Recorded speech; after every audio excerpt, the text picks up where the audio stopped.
السلام علیکم ورحمۃ اللہ وبرکاتہ۔ محترم دوستو، آپ کیسے ہیں؟ امید ہے آپ خیریت سے ہوں گے۔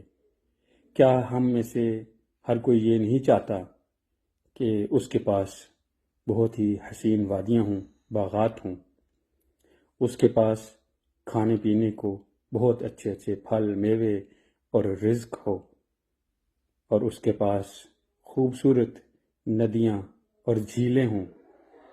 یہ تو آپ کو سب کچھ مل سکتا ہے۔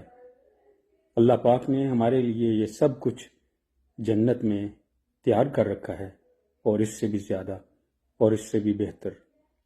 سوال یہ ہے کہ کیا ہم یہ سب کچھ حاصل کرنے کی کوشش میں لگے ہوئے ہیں؟ کیا ہم یہ سب کچھ پانے کے لیے تیار ہیں؟ اللہ پاک آپ کو اور مجھے اپنے حفظ و امان میں رکھے، نیکی کرنے کی توفیق عطا فرمائے۔ دعاؤں میں یاد رکھیے۔ اللہ حافظ۔